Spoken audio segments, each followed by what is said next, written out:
Olá, o meu nome é Marcos Conte, eu sou professor convidado da Faculdade de Medicina de Petrópolis, a FASE, e o objetivo desse vídeo é responder uma pergunta: por que, apesar de tantos trabalhos publicados sobre tratamentos para a Covid-19, existe um grupo de pessoas, um grupo de médicos que insiste em dizer que não existe evidência científica que comprove a eficácia desses tratamentos?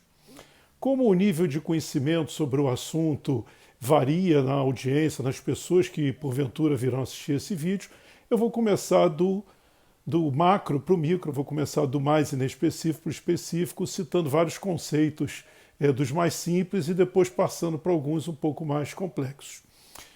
Uma pesquisa é qualquer busca por um conhecimento. Quando você busca na internet uma receita para fazer alguma comida, você está fazendo uma pesquisa. O que é diferente de uma pesquisa científica, que atende a um rigoroso critério tanto ético quanto metodológico. Então, quando nós dizemos que uma pesquisa científica é uma evidência científica, significa que essa pesquisa atendeu a esses critérios e que, além disso, as conclusões a que essa pesquisa, esse paper, esse manuscrito científico chegou, são condizentes com o delineamento metodológico e com os resultados apresentados. Então, a primeira coisa é: artigo científico não é sinônimo de evidência científica. Muito bem. Existem dois grandes grupos de pesquisa científica. Um que nós chamamos de pesquisa pré-clínica e o que nós chamamos de pesquisa clínica. A pesquisa pré-clínica é aquela realizada no laboratório, in vitro, com cobaias, etc. E a pesquisa clínica seria aquela realizada em seres humanos. Existem subdivisões, por exemplo, existem autores que subdividem a pesquisa clínica, dizendo que a pesquisa clínica seria, por exemplo, sinônimo de ensaio clínico, enquanto os outros seriam estudos epidemiológicos, né? Por definição, os estudos epidemiológicos seriam aqueles que estudam, são estudos observacionais que estudam, avaliam determinantes de doenças em populações. Segundo esses autores, a pesquisa clínica seriam aqueles estudos observacionais que respondem a uma questão clínica, estudando amostras, e também os estudos de intervenção. Mas, para efeito desse vídeo, toda pesquisa em ser humano eu vou chamar de pesquisa clínica, independente da ferramenta que for utilizada. A pesquisa clínica, por sua vez, se subdivide também em dois grandes grupos: os estudos observacionais e os estudos de intervenção. O estudo observacional é aquele em que o pesquisador não interfere em quem vai fazer o quê ou em qual vai ser a intervenção.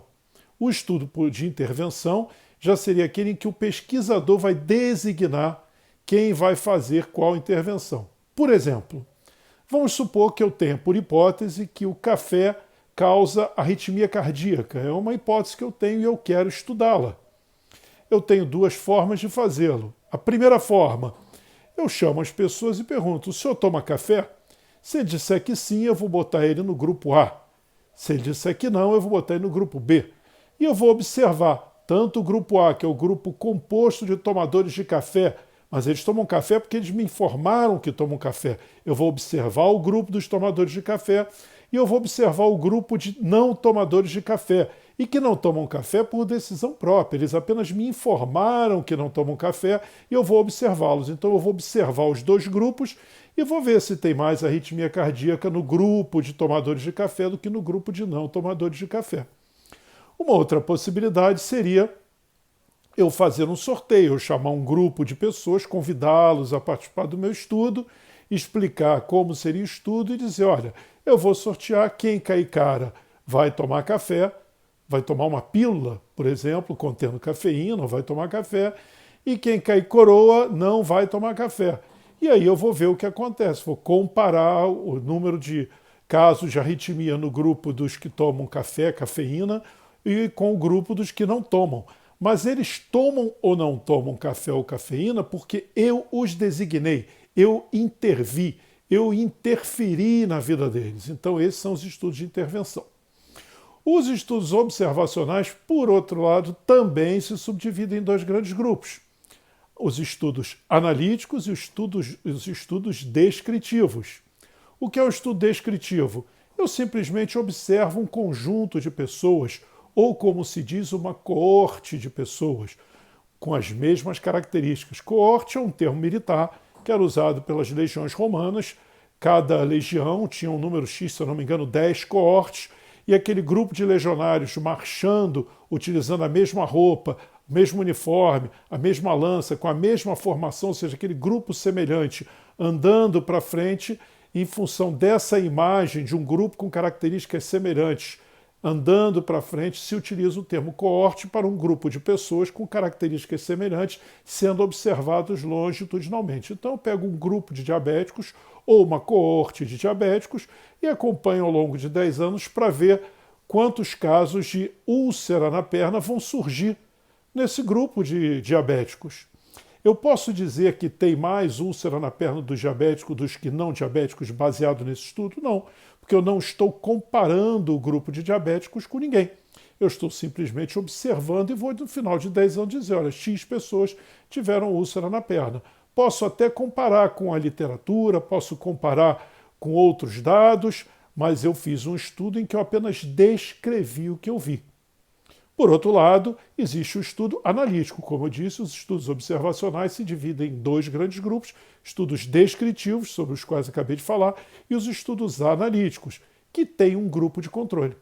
Então eu comparo uma coisa com outra, e a partir da comparação eu posso inferir, eu posso deduzir, utilizando ferramentas de estatística, se existe associação ou não. Eu observo, por exemplo, um grupo de expostos ao sol e um grupo de não expostos ao sol, e vou ver o que acontece em termos de doença maligna de pele no grupo de expostos ao sol e no grupo de não expostos. Ao final de X anos, eu vou ter um número X de casos de doença de pele no grupo de sol, um número X de casos de doença de pele no grupo não exposto ao sol, e eu posso fazer uma inferência. Se uma coisa é causa ou não da outra, isso a gente teria que discutir um pouco mais, não é o foco da nossa discussão aqui, porque existe, além da associação, existem alguns pressupostos para que nós possamos deduzir por causalidade. Mas é muito importante que se tenha em mente a necessidade do grupo de comparação. Existe um excelente livro de epidemiologia do Dr. Leon Gordes, Epidemiologia Clínica, se eu não me engano o nome, e ele é um livro excelente, que além de tecnicamente muito bom, ele consegue ter muito bom humor, e ele conta uma história interessante de um professor, anos atrás, muito conhecido, foi fazer uma palestra numa universidade norte-americana, um professor, se eu não me engano, de Harvard, foi fazer uma palestra numa universidade da Arizona, e nessa palestra ele descrevia os resultados das cirurgias dele de recuperação vascular, de revascularização, e ele apresentou aqueles resultados todos, e um professor muito importante, muito orgulhoso de seus resultados. E ao final da aula, ovacionado, uma voz hesitante lá no fundinho da sala pergunta: houve grupo de comparação? E fez silêncio na sala. O professor, com ar da autoridade de quem tem muitos anos de experiência, procurou, mas não conseguia localizar quem falava, e falou à sala como um todo: o que você quer dizer com isso? Que eu não operasse, não fizesse a cirurgia em metade dos meus pacientes? Se eu fizesse isso, eu estaria condenando à morte. E a vozinha demorou um pouco e, mais hesitante ainda, respondeu: eu estaria condenando à morte qual dos dois grupos? Porque se não há comparação, você não pode saber se aquele resultado é melhor ou pior do que o outro resultado. Esse é um exemplo que mostra a importância da comparação para que nós possamos fazer alguma inferência de resultado melhor, pior ou igual. Muito bem, então nós já vimos que existem dois grandes grupos de pesquisa, aqui nesse vídeo, da forma que nós dividimos didaticamente, clínica e pré-clínica. E também o grupo da pesquisa clínica também tem dois grandes grupos, o grupo de estudos observacionais e os estudos de intervenção. Os estudos observacionais também se subdividem em dois grupos, dois grandes grupos, os estudos descritivos, em que não há um grupo de comparação, e os estudos analíticos, em que há grupo de comparação, há um grupo de controle. Vamos agora passar para o outro lado, para o grupo dos estudos de intervenção. Os estudos de intervenção são aqueles em que nós, obviamente, fazemos uma intervenção. Eles têm que ter um grupo de controle para que nós possamos saber se a intervenção teve efeito ou não. Nem sempre é possível que se eleja o grupo de comparação no mesmo instante. Por exemplo, todos nós sabemos que a utilização de preservativos masculinos reduz a chance de doenças sexualmente transmissíveis. Não tem sentido nós fazermos um estudo sorteando um grupo vai usar preservativo, o outro grupo não vai usar preservativo, para nós sabermos se há proteção ou não contra a doença sexualmente transmissível. Mas isso não impede que se faça a comparação. Eu posso simplesmente pegar no meu ambiente de trabalho, por exemplo, eu trabalho numa unidade básica de saúde, e eu, a partir de hoje, a nossa unidade vai distribuir gratuitamente preservativos masculinos para todos os nossos pacientes. E o que nós vamos ver, por exemplo, que no ano anterior a essa intervenção, que nós estamos interferindo, nós estamos decidindo quem vai fazer isso ou aquilo, no ano anterior, na nossa população, lá no nosso ambulatório, nós tivemos, por exemplo, 1.000 casos de doença sexualmente transmissível. E a partir no ano seguinte, ao da implementação dessa intervenção, nós tivemos apenas 100 casos de doença sexualmente transmissível. Nós comparamos o ano anterior com esse ano. E isso pode ser chamado de grupo controle histórico ou pode ser chamado também de estudo quase experimental, que é um delineamento que foi descrito por Campbell e um colaborador, cujo nome eu não lembro agora, na década de 1960, se eu não me engano, 1968. Mas isso é um ensaio clínico? Não, isso não é um ensaio clínico. O que é um ensaio clínico? Um ensaio clínico é quando você vai avaliar um novo tratamento e você compara. Um grupo você faz o novo tratamento, no outro grupo você faz o tratamento habitual.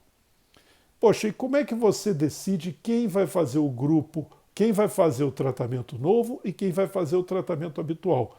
Você usa uma técnica chamada de aleatória, de randomização. Eles são distribuídos ao acaso. E aqui vale fazer um pequeno intervalo para falar sobre a seleção da amostra. Quando nós vamos avaliar qualquer produto, o ideal seria que nós avaliássemos em todo mundo, o que é virtualmente impossível por todos os motivos, pelo número de pessoas, pela impossibilidade operacional, pelo custo, etc, etc. Então o que nós fazemos? Nós selecionamos uma amostra. Existem dois grandes grupos de amostra. As amostras não probabilísticas e as amostras probabilísticas. As amostras não probabilísticas são aquelas em que eu seleciono por facilidade, por comodidade. Por exemplo, eu faço um ambulatório de doença respiratória e aí os meus pacientes, todos que entram, eu pergunto: o senhor tem tosse? Ele vai me dizer sim ou não. Se ele me disser sim, eu pergunto: há quanto tempo o senhor tem tosse? Ele vai me dizer: eu tenho tosse há X semanas. E eu faço um exame de escarro para tuberculose em todos os tossidores. Então eu vou ter um grupo de pessoas com tosse 1 semana, um grupo de pessoas com tosse há 2 semanas, um grupo de pessoas com tosse há 3 semanas, há 4 semanas, etc. E vou ter um número X de casos de tuberculose pulmonar em cada um desses grupos. Como eu selecionei essa amostra? Foi uma amostra que me era conveniente. Eu já estava ali no meu ambulatório e por isso mesmo era chamada de amostra de conveniência. Uma outra forma é a amostra por julgamento. Por exemplo, eu quero avaliar um novo teste para diabetes, vou lá no ambulatório, seleciono um grupo de pessoas que eu tenho certeza que tem diabetes, seleciono um outro grupo de pessoas que eu tenho certeza que não tem diabetes, eu tenho certeza a partir de um exame que nós chamamos de exame padrão ouro, e aí eu avalio o meu teste, esse teste que eu quero testar, no grupo de pacientes com diabetes, no grupo de pacientes sem diabetes, e isso é uma forma também de selecionar uma amostra. Mas a amostra que permite maiores inferências, a amostra que permite o tratamento estatístico adequado, justamente é a amostra probabilística. Que amostra é essa?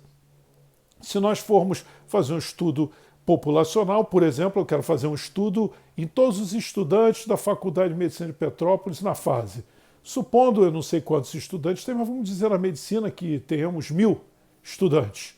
Eu numero de 1 a 1000, faço um cálculo amostral para chegar à conclusão de qual o número mínimo de alunos, qual o número mínimo que a minha amostra deve ter para que ela tenha a maior probabilidade possível de representar a população de alunos, e sorteio. Vamos supor que o meu cálculo amostral deu 200, eu sorteio ao acaso 200 pessoas. Quando eu vou sortear, a pessoa a ser sorteada pode ser sorteada ou não. Tem 50% de chance de ser sorteada ou não. E eu não tenho a menor ideia de quem vai ser sorteado, porque eu vou misturar aqueles números todos e sortear de olhos vendados. Quando eu estou fazendo um estudo tipo ensaio clínico, em que eu vou comparar tratamento A com tratamento B, quando o indivíduo chega na minha frente, eu não tenho a menor ideia se ele vai tomar o tratamento A ou se ele vai tomar o tratamento B. E naquele minuto, ele tem exatamente 50% de chances de ser sorteado para o grupo A ou para o grupo B. É como se fosse jogar uma moeda para cima. Se cair cara, ele vai para o grupo A, se cair coroa, ele vai para o grupo B. A isso dá-se o nome de randomização. E por que ela é tão importante? Porque ela vai fazer com que os dois grupos de estudo tenham características semelhantes. Não só as características que nós conhecemos podem influenciar no tratamento, como aquelas que nós não conhecemos. Por exemplo, vamos supor que quem é do signo de Leão tem mais chance de ficar curado do que as pessoas de outros signos. Nunca ninguém estudou isso, a relação da astrologia, acho que é a astrologia que chama, né? No tratamento. Por uma dessas maravilhas da natureza, ao fazermos a randomização, o grupo de pessoas do signo de Leão será distribuída de forma muito semelhante nos dois braços. Então, essa forma de intervenção no resultado que eu desconhecia vai ser distribuída igualmente pelos dois braços, diminuindo a possibilidade da resposta ao tratamento ser por um fator desconhecido, ser por um acaso e não por aquele medicamento que eu estou testando. Existe uma forma chamada de sistemática, que não deixa de ser uma forma probabilística, mas ela não é randomização. Eu tenho usado muitos exemplos aqui nesse vídeo, porque às vezes a gente explica e não fica claro, e o exemplo explica mais rapidamente. Vamos supor que eu cheguei à conclusão que os alunos dormem na minha aula tremendamente, aquilo me incomoda, eu desenvolvo uma pílula de cafeína com a expectativa de que essa pílula mantenha meus alunos acordados. Eu eu tenho uma turma com 100 alunos, eu faço 50 pílulas de cafeína e 50 pílulas de miolo de pão, sem efeito nenhum, que nós vamos chamar aqui de placebo. Quando os alunos chegam na sala, eu pergunto, o senhor quer participar do estudo? Eles dizem, quero. Então eu sorteio, se cair cara, vai tomar a pílula de cafeína, se cair coroa, vai tomar a pílula de pão. E cai cara, e ele toma a pílula de cafeína. E aí eu deduzo, de agora em diante, quem for chegando, na ordem que chegar, ou seja, eu não tenho a menor ideia da ordem de chegada, o próximo que chegar toma a pílula de pão, o que vier em seguida toma de cafeína, o que vier em seguida toma de pão, depois de cafeína, vou alternando. Há um sistema? Há um sistema. Esse sistema tem um padrão probabilístico? Tem um padrão probabilístico. É randomização? Não é. Por quê? Porque, primeiro, ele no momento em que ele está para ser incluído no estudo, ele não tem 50% de chance de cair num braço ou no outro. Só quem teve essa chance foi o primeiro, que eu sorteei, eu joguei cara ou coroa. Do segundo em diante, já se sabe antecipadamente que o segundo vai tomar placebo, o terceiro o produto ativo, o quarto placebo, o quinto produto ativo. E o segundo ponto da randomização que é violado com esse tipo de delineamento é justamente esse. Eu já sei antecipadamente quem vai tomar qual tratamento. Posso, inclusive, influenciar. Por exemplo, eu vejo que o terceiro aluno, ou melhor, que o segundo aluno que está chegando, é um que dorme para burro na sala. Como eu quero que a minha pílula de cafeína faça efeito, eu não deixo ele tomar o miolo de pão. Eu deixo ele, ou melhor, o que está chegando, na hora de tomar a cafeína, eu chego, isso aí a cafeína não vai dar jeito, porque ele dorme a aula toda. Eu seguro ele, mando o próximo toma a cafeína, e aí nele eu boto o miolo de pão. A gente pode manusear a amostra. Outra coisa da importância da amostra randomizada é que se nós não randomizarmos, nós podemos influenciar no resultado. O livro do Dr. Leon Gordes, esse epidemiologia ao qual me referi, conta uma história muito interessante de um comandante de navio que resolveu experimentar uma pílula contra vômito, contra enjoo. E ele não fez aleatoriamente, ele não randomizou, ele selecionou a amostra lá e distribuiu conforme ele achava que tinha que distribuir. E quando terminou o cruzeiro, ele veio e disse assim, a pílula é um sucesso, nós vamos ficar ricos porque nós conseguimos acabar com todo o enjoo. No grupo que tomou a pílula, só uma pessoa enjoou. E no grupo que não tomou a pílula, 90% das pessoas enjoaram. E ficou todo mundo maravilhado. E foi, como é que você selecionou a amostra? Não, eu dei a pílula para todos os trabalhadores do navio, os marujos, etc., e não dei a pílula para as pessoas, para os passageiros. Ora, os tripulantes estão muito mais habituados a viajar e naturalmente já não enjoam, porque se acostumaram. Por outro lado, os viajantes, os passageiros, enjoam com facilidade, então esse resultado não tem o menor valor, porque a amostra não foi randomizada, foi uma amostra selecionada e mal selecionada. Ele introduziu uma coisa que nós chamamos de viés, que também é para outra discussão.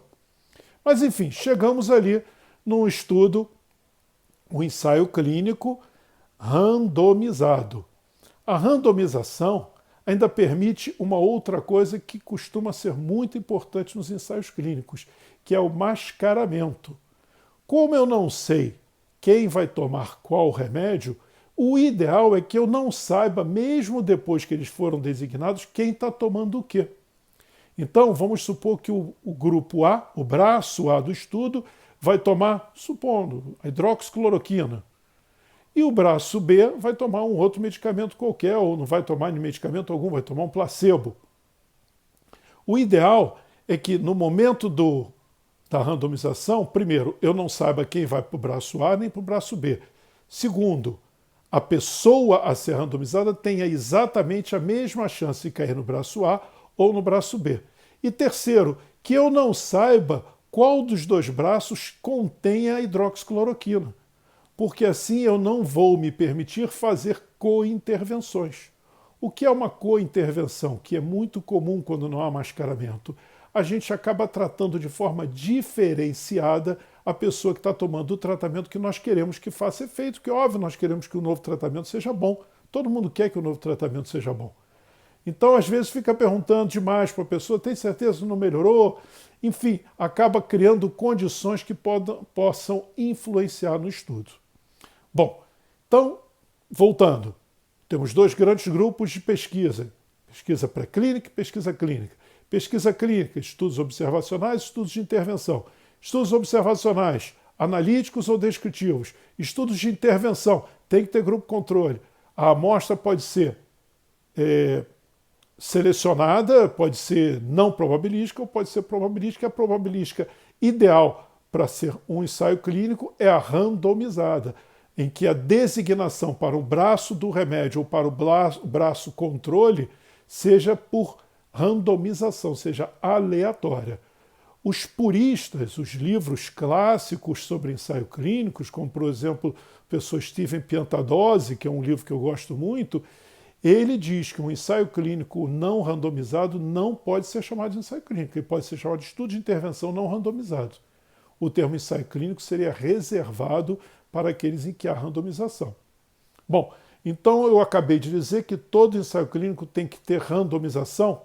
De novo, um intervalinho. Não existe somente um tipo de ensaio clínico. Os ensaios clínicos podem ser divididos em 4 fases. 4 fases. 1, 2, 3 e 4. Vamos lá. Se lembra que eu falei no início que nós tínhamos estudos pré-clínicos e clínicos? Então foi descoberto uma nova substância, um novo fármaco, que ele está na fase pré-clínica ainda. Então são feitos estudos in vitro, depois passam a ser estudos em vivo, em cobaias, depois para mamíferos não roedores e finalmente chega-se à conclusão que está na hora de se avaliar esse medicamento, esse fármaco no ser humano. Então o primeiro momento, a primeira fase dessa avaliação é em indivíduos sem doença alguma. Não se vai avaliar se o medicamento é eficaz. O que vai se avaliar é o seguinte: quais os efeitos que o organismo faz nesse medicamento e quais os efeitos que esse medicamento faz no organismo. A isso dá-se o nome de farmacocinética e farmacodinâmica. Essas pessoas vão para uma clínica, para um hospital, ficam lá 1, 2, 3 dias, dependendo do delineamento, e o remédio é administrado em diferentes doses e são avaliadas todas essas características nas suas diferentes doses, cercado de todas as medidas de segurança possíveis e imaginárias. No Brasil, é proibido remunerar esse tipo de voluntário. Eu não consigo entender como alguém é voluntário gratuitamente para esse tipo de estudo, mas é assim a legislação brasileira. Se tudo se mostra adequado, se não há nenhum problema de saúde, sempre o que se foca na pesquisa, a princípio, é segurança. É a palavra de chave. Todo ensaio clínico é segurança. Aí vamos para a fase 2, os estudos de fase 2, que podem ser subdivididos em A e B. O estudo 2A é aquele que nós chamamos de prova de conceito. Por exemplo, eu tenho um novo fármaco para o tratamento da tuberculose. Eu pego um paciente com tuberculose pulmonar, eu sei que retardar o início do tratamento em 2 ou 3 dias não faz a menor diferença no desfecho do tratamento. Então o que eu faço? Eu convido esse indivíduo a participar do estudo, chamo ele e diz assim, olha, nos 2 primeiros dias, se o senhor aceitar, o senhor, ao invés de tomar o tratamento habitual, o senhor vai tomar um tratamento experimental. E nós vamos coletar os carros do senhor antes do senhor começar o tratamento, depois de começar o tratamento várias vezes. E aí vai se medindo a quantidade de bacilos nos carros ao longo de 1 ou 2 dias, ao longo de X horas, para ver se esse fármaco, além de não fazer mal, além de ser seguro para o cidadão, ele tem algum grau de eficácia. E aí se prova o conceito de que aquele fármaco é eficaz. Feito isso, estamos prontos para ir para o ensaio clínico de fase 2B. E agora sim começa esse que nós classicamente chamamos de ensaio clínico randomizado. O estudo de fase 2B, nós pegamos um grupo de pacientes e, de forma aleatória, de forma randomizada, nós designamos um grupo para o tratamento A, que é o tratamento experimental, e um grupo para o tratamento B, o grupo controle, que vai tomar o tratamento habitual. Nos estudos 2B, nós temos uma amostra um pouco menor e nós procuramos selecionar pessoas com menor risco de terem problemas, porque nós ainda estamos muito preocupados com a segurança.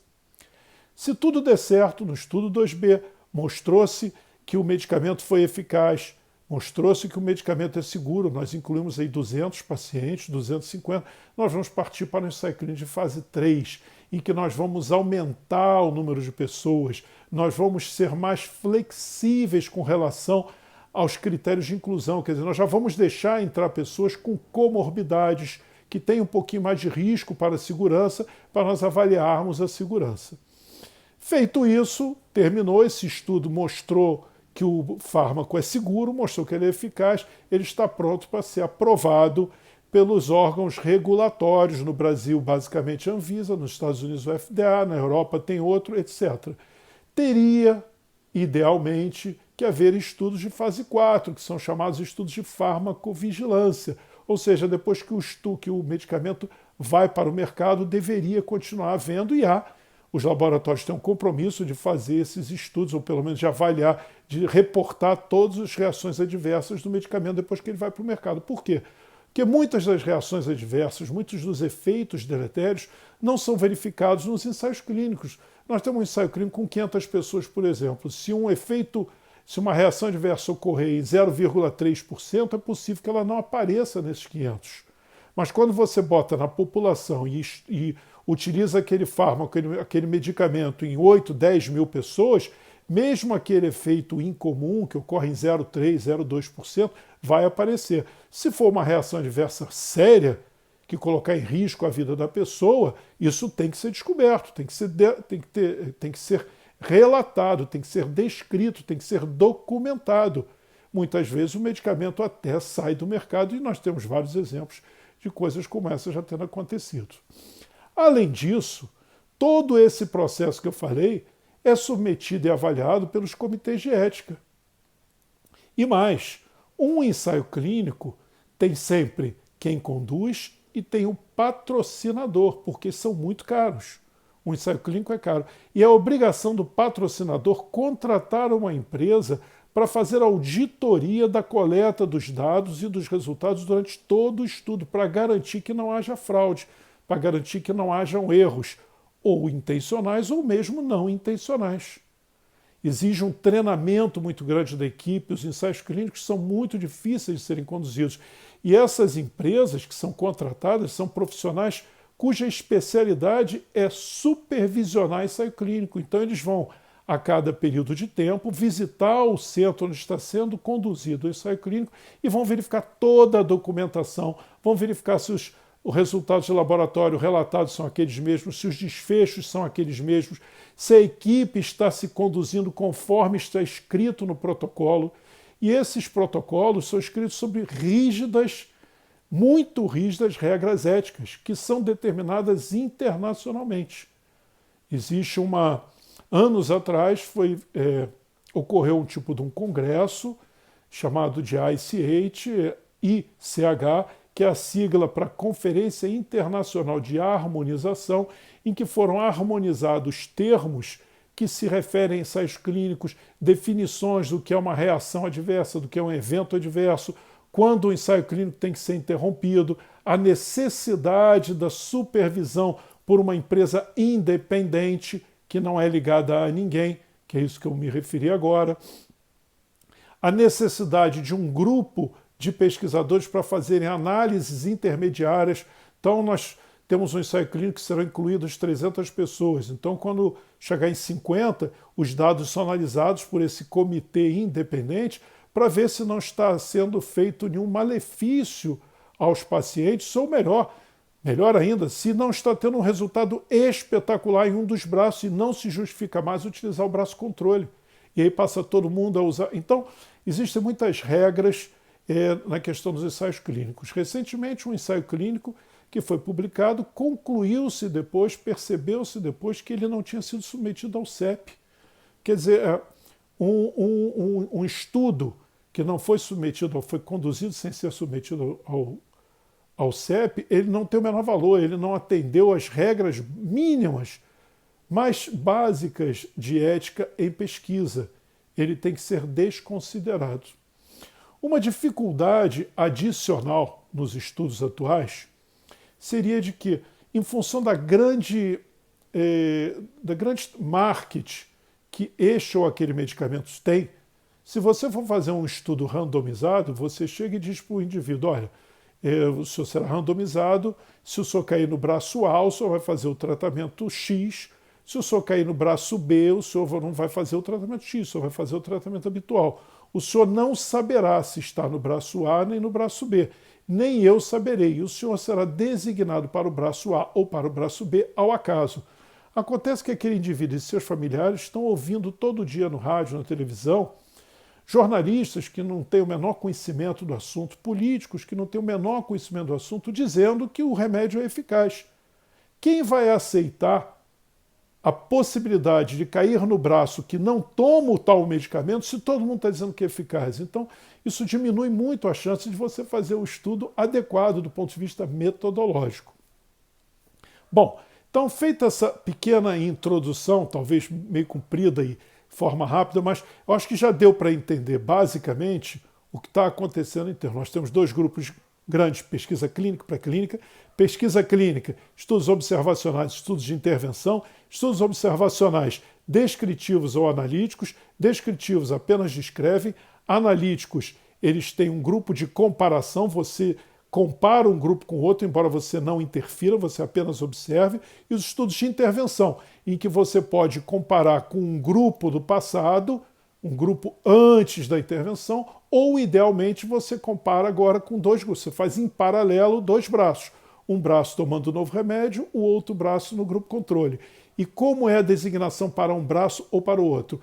Por randomização, ao acaso. Ou seja, no momento de entrar no estudo, o indivíduo não sabe se vai cair no braço A ou no braço B, e ele tem exatamente a mesma chance de cair no braço A ou no braço B, e o pesquisador que vai fazer o sorteio também não sabe se ele vai cair no braço, ou no braço A ou no braço B.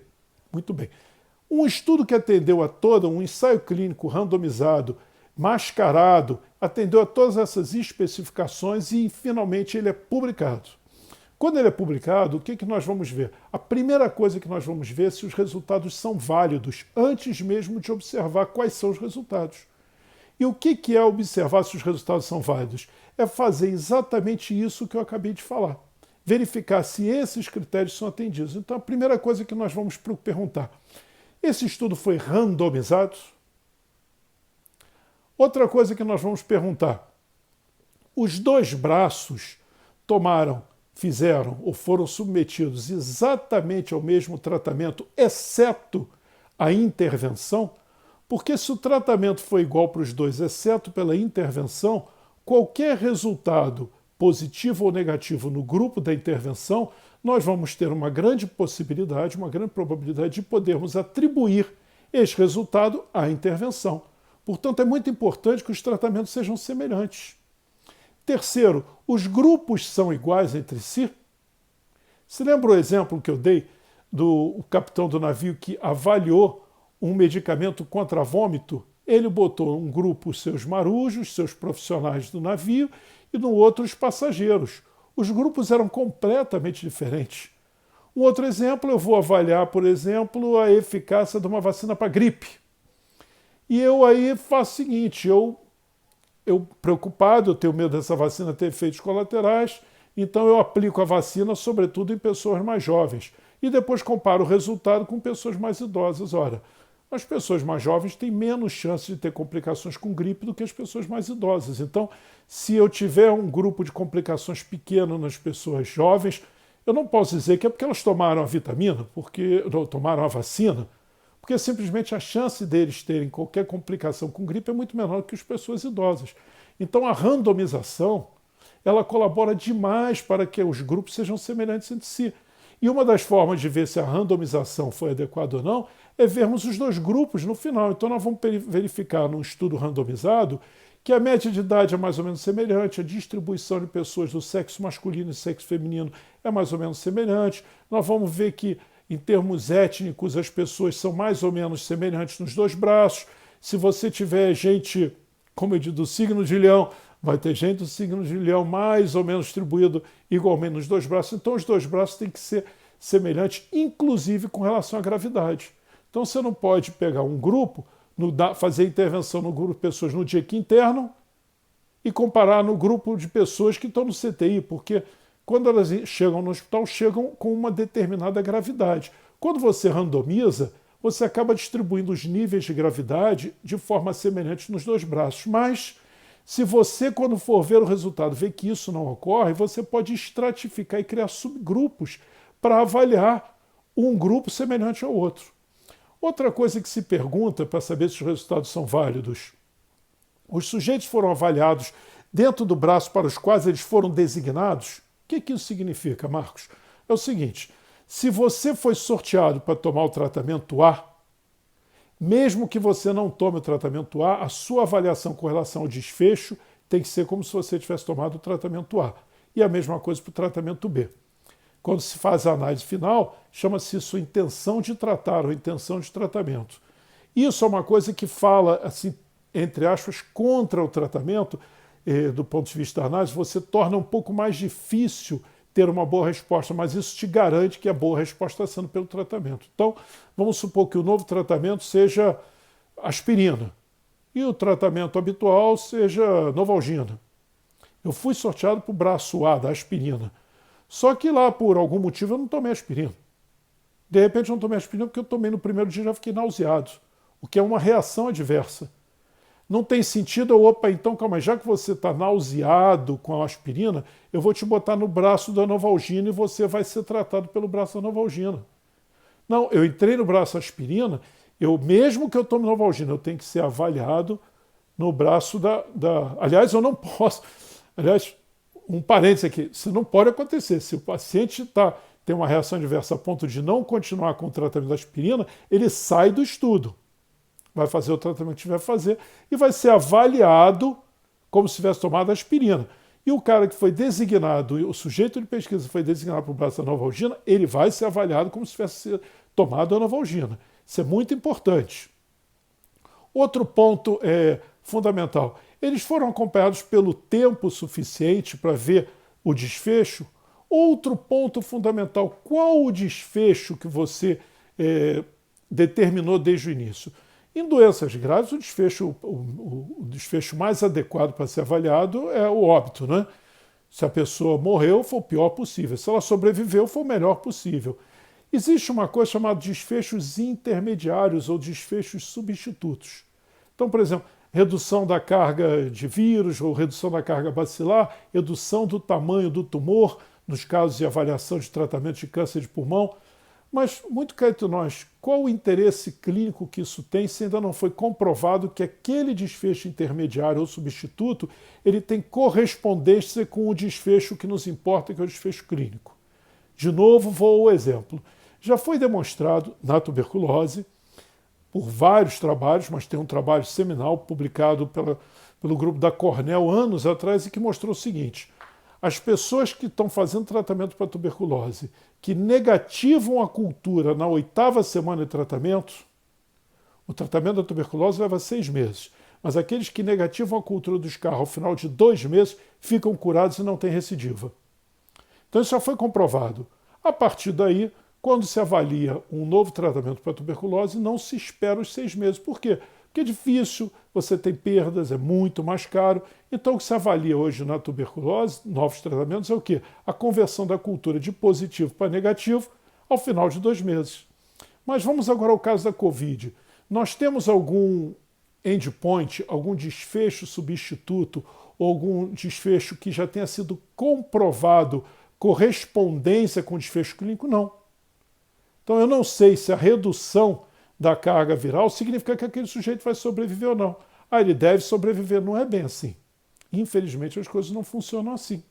Então, nós não temos ainda desfechos substitutos tão bons a ponto de nós podermos utilizá-los ao invés do desfecho clínico, que seria o qual? Alta hospitalar, o menor número de dias no CTI, menor número de dias internado, etc, etc. E qual é o problema? Agora vamos, depois disso tudo, eu vou responder a pergunta que eu fiz lá no início.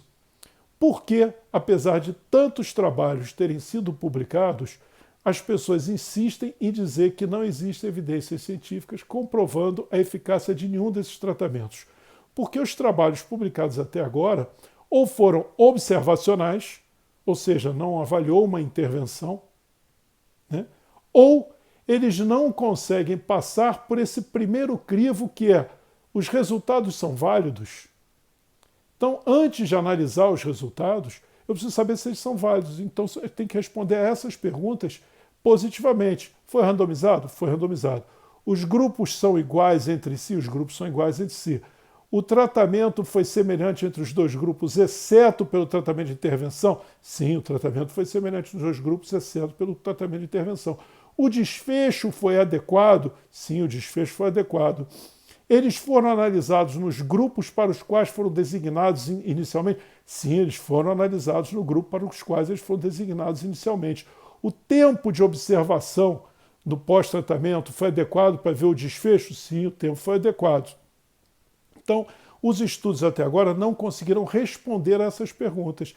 E, eventualmente, até onde eu sei não sei se outros, não respondeu a pergunta mais básica. Ele foi eticamente aprovado? Ele teve aprovação ética? Isso é a primeira coisa. Se o estudo não foi aprovado pelo Comitê de Ética em Pesquisa, ele não pode sequer ser considerado.